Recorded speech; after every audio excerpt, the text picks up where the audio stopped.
Good morning, folks. It's Peter back here. Had a little layoff for a while. It's all April the 17th and 8 o'clock in the morning. I think it's about 15 degrees overnight. Talking about 25 or 6 today. Beautiful weather.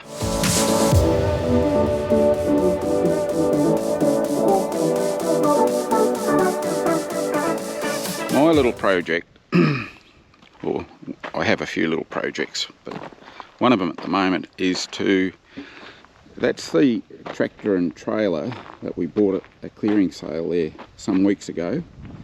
I've taken the old steel tank off it and the other steel tank that was with it, and that's them over there in the background there. And the plan is to fit to that trailer this green tank here, which is 13,000 litres. Well, there's our little magpie friend. He's got a broken leg. Anyway, he's quite a friendly little chap. We've got some cracks in it. We bought it knowing it had issues, and so that's the plan, to get it fixed. There's one in there, not so crucial, but this one here has been leaking, not too bad, but there's one here that was really squirting out quite badly, so we're getting a plastic welder guy to come and have a look at that. We've got another little leak up here, but we've been able to buy it or acquire it very cheaply compared to the new price. This one here we've had for 10 years or more. It's 5,000 litres. Many years ago we tried patching it up. What did we do here? We had that like that, stainless steel with bolts through it. It worked. We were able to use it. We still used it up until recently, but it's not satisfactory, and it's not really what we want. So there's a really big crack there, and I've had to go up patching it myself, and I need a bit more education or some instruction. So anyway, we're going to have a go at getting that sorted. That'll give us 13 and 15, 18,000 litres or 18 tonne on that trailer, which is probably more than it could really handle. This is an old trailer we bought at a clearing sale, and we just had that red tank on it, but it was far too heavy for it with 5,000 litres. So we've just in the middle of disassembling the platforms for that red tank that was here, and the plan is to put a blue tank here that we've had for 20 something years. I used to have 3 of these on an old comma truck. It was single axle comma truck, and we had they're 3,000 litre tanks. I had 3 of them, and I had one of them I used to fill with glyphosate, so I could just turn the tap on and get the glypho straight out and mix it on the back of the truck. So, but anyway, they're a real good solid tank, but I've just got to work out. Looks like it might have fell off on the road somewhere. It had a bit of a scratch. But yeah, the plan is to work out how to sit that over here, reposition the supports on the bottom here and re-weld them, and I think the trailer will last a bit better. Look at it, she needs a bit of love, this thing. I don't know, there's so many bits of gear around sometimes, folks, you just can't seem to keep on top of everything. So anyway, that's just a little update at the moment. Matt's just gone off spraying on the weeder. I think Phil, and it's school holidays now, so Phil and the kids have gone down to the development block with my brother Ian, and they're going to do some stick picking and firelighting, clearing up rubbish. Not sure. I think Brad's on 23, finishing off a contract job, and Phil will be, what will he be doing? I think the shed down there is getting the guttering fitted today, so that'll be pretty exciting to see that finally happen. Anyway, over and out for the moment. Well guys, I am currently just out in the paddock working on the weeder, and I can see these Some C-17s flying straight over.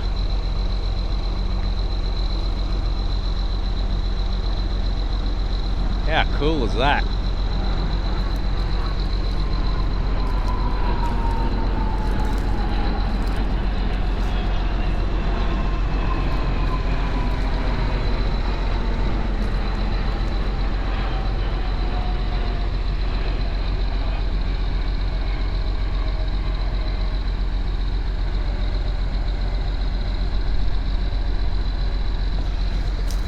That is cool.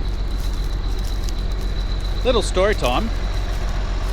Back when I was a little boy, I was absolutely terrified of jets and all of that. We used to have the F-111s come flying low around here, use their terrain tracking. They used to come in really low and at the hill, because we could see things coming, they would often sort of target our hill and, you know, maneuver around it, all of that. And when they went out of service, we obviously didn't see them, and a lot of the FA-18s are up in the sky, up high. You can sometimes hear them practicing up there. But in the last couple of years, we've had C-17s use this area quite a bit for training.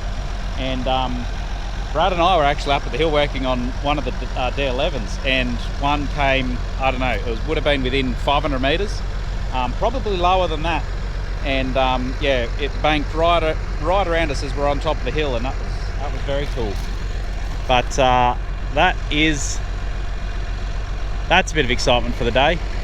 Problem is, with the jets, the F-111s, all of those things, you could hear them coming. These things, they don't make much sound at all. So there you go, bit of fun. I wasn't actually planning on doing a video at the minute, to be fair, but I thought, because of that, I'll might as well continue on doing the video. Couple developments.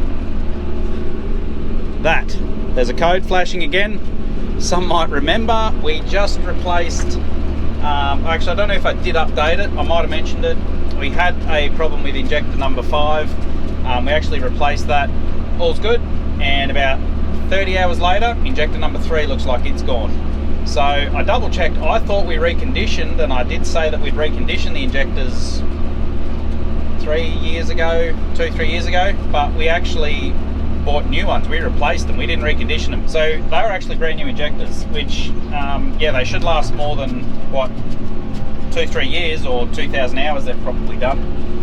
So we've had 3 injectors fail now, it looks, within sort of 200 hours of each other, which is crazy. So anyway, it is what it is. But that's that story. We've got some storms looking like they're coming, which isn't ideal for spraying, but can't do much about that.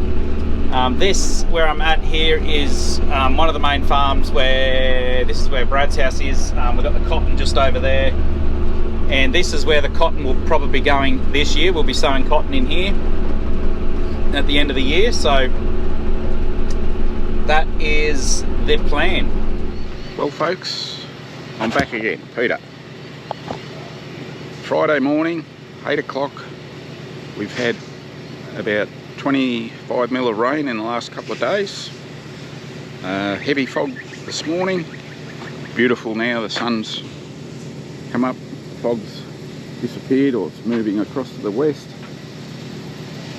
There it is, out there somewhere. A little Fergie, she got moved out of the shed yesterday because of wet weather jobs, so we had to make room. There's the fog just disappearing out there over the trees. Still ferreting away with tanks and what have you. But guys still turning up to work. Here's Brad and Riley. Morning.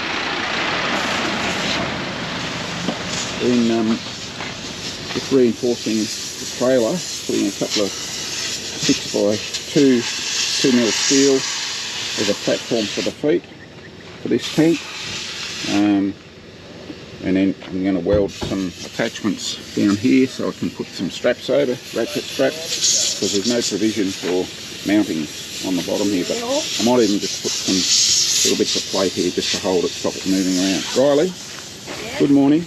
Lily, good morning. Morning. Brad, Morning, Edward. what's happening today? I have no idea. What have we got in here?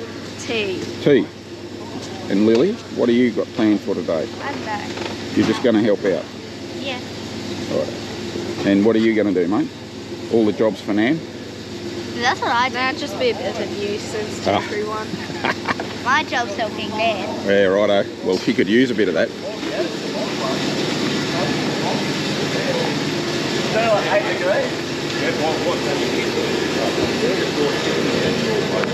Morning. What's happening? Heading out of the vacuum cleaner. Going to do some cleaning out of cabins? I don't know. He's a really top man now. He just gets in and beavers away and does a lot of jobs. He's able to see what needs doing for himself and just does it. Really good. Pull that one, pull the tape off. And what can we do with this one?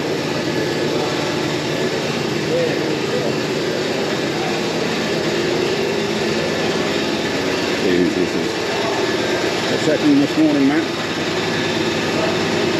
Trying to heat himself think with the air compressor going. Well, 8 o'clock in the morning, everything fires up, doesn't Yes, so everything's got to warm up. it? Pressing a bit of something. Yeah, you know, I like getting distracted, so while I was waiting for Brad, because I beat him today. Yeah, beat him I took note of that. Yeah, that was pretty impressive. We've got... Hey, you weren't early. Shh, they don't know that. So I didn't say I was early today.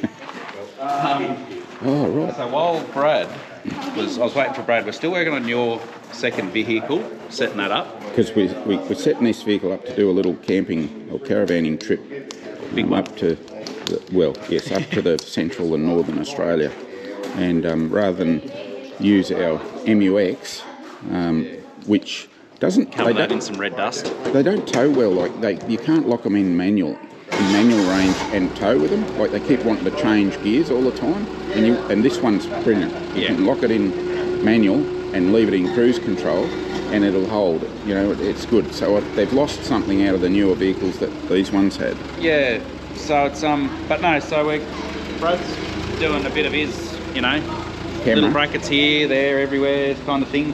I've been doing the electrical. I ran a new harness through, and there's just a few odds and ends there. But this here, Phil's currently away picking up a new caravan, and it only has room for 2 batteries, which generally with lithium batteries you can get maybe 240 amp hours. But these ones here, we're going to make up our own with a BMS and all of that, and that'll give us 300 amp hours each in a similar spot. So he'll have 600 amp hours as opposed to about 240. So a battery that size, your normal 12x6, is usually 100 to 120 amp hours. And this is 300. Yeah. Well, folks, it's still the 19th. It's about 3:30 in the afternoon. We've been beavering away, been to town, did my coffee. The lights on that ute over there, they've been wobbling around on the frame, so there's been a bit of reinforcing going on over there. Uncle Ian and Josiah are having a great time. Here comes the Chief for War and Finance. So things are about to liven up a bit. This tank, we've got it positioned. There's no mounting brackets for it, so I've just put some little stoppers in there just to hold it. This straps will hold it down, hopefully. Some of these, it doesn't need much to hold it, just to stop it slipping. So that's looking good. I'm real happy with that. I've just got to upgrade the fittings from 1.5 to 2 inch to take that pipe onto the pump. So we're trying to go for high delivery as much as possible. 1.5 is probably going to do most of the time. This doubles up as a firefighting unit, so it's got a lot of different options. Looks a bit complicated, and it is probably. But I've got to put a 2 inch so we can pump from elsewhere and pump up into here. Got to put a socket into that so we can do that, and then that's it. But there's been a bit of going on here. What's going on here, Matt? Well, Brad can show you soon, but do you want, while Brad's getting organised? Yeah, no, you can tell a story. I'll tell a story. I know who your father is. I thought I was about to sound like somebody, don't I? No, I'm still just ferreting away there, but I've spent most of the day fiddling with these batteries and found out that we've got to order a different BMS. So this BMS we got doesn't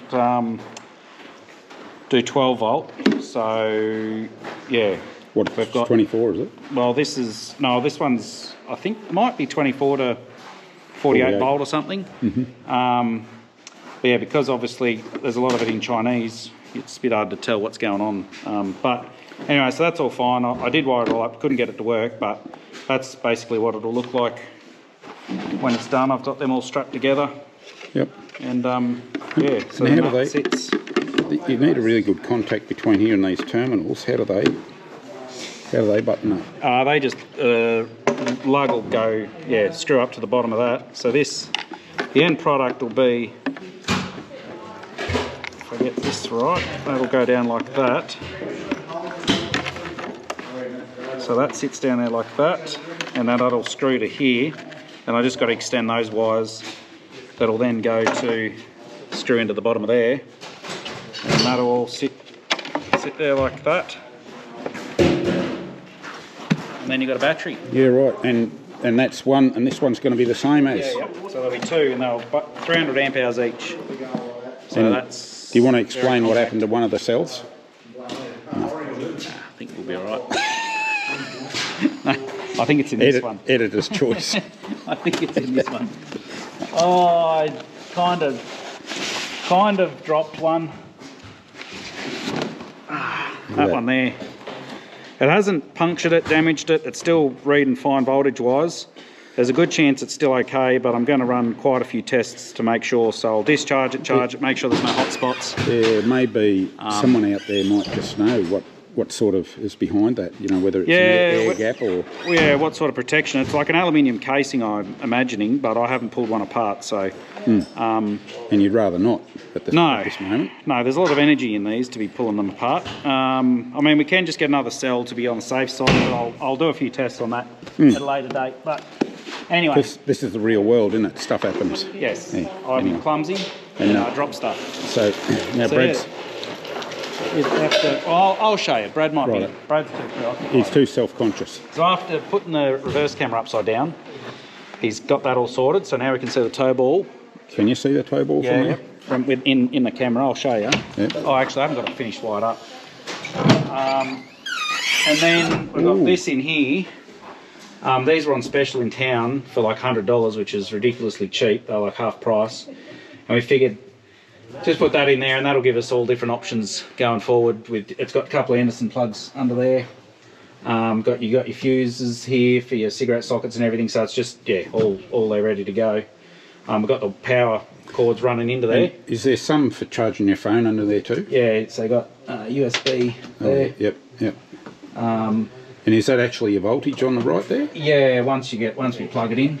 Yeah, right. So that.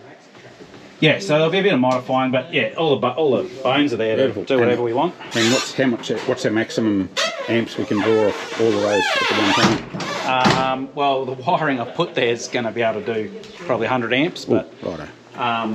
That's all we need to know, Riley. Yeah, but the circuit breakers and that are only good for about 30 on that. Yep. But yeah, then there's this here. Brad's put your Anderson plugs there, so you got your red one for your stability control and your grey one for your battery charging. And he moved them from there up to here out of the road so stones don't hit them. Yeah, tremendous, so tremendous. That's what he's done there. Boys are looking after me. Then I've got Brad to make a bracket here, so he's done a good job here for the MIDI fuses. Yeah, so he's bent it all up there to sit there nice and pretty. Might be able to show this quickly maybe.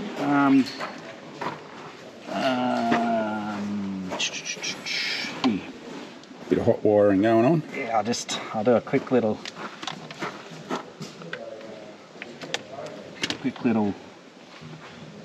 make sure no sparkies go everywhere.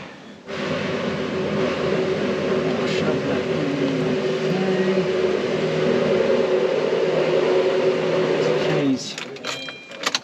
So you should have your camera come up here. Oh, look at that. So there's your toe ball. You can only just see it, you can adjust the volume.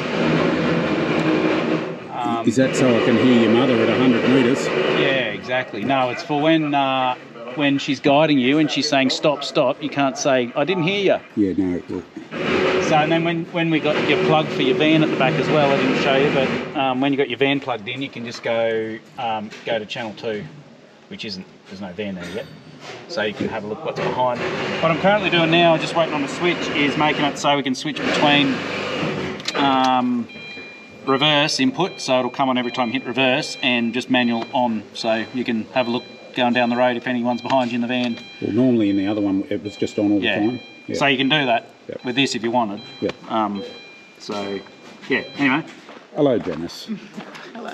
You're the other half of this family, aren't you? Well, you're probably 90% of this family, because you run the whole show, but you like being in the background. Well, guys, I'm here, the last one working. Dad's on the phone. Uncle Ian's having a rest. He's been cleaning all day, so I actually haven't seen around the side where they've been working, but it was a bit, from the rain, it was a bit muddy, so I don't know. How many times did the forklift get stuck? No, close? Nearly. So, I thought we'd pretty well done what we are doing with this vehicle. I thought, since Dad's tied up, I'll quickly do the final update. It's all wired up now. We've got the voltage there, you got your switches there, we can hook to anything. We'll have to fiddle around there. I do have an ignition feed in there that I can use some relays to power any of those sockets, convert them to ignition only instead of draining the battery flat. But I've got the, this all wired up now too. I can't quite close that one because Brad might have mounted that a little bit too close to that, but that just needs a little bit of finessing, and then that'll be all done.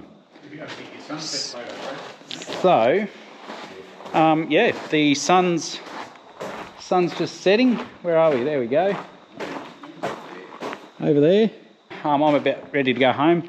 We've got the sign up there, so that happened yesterday and today.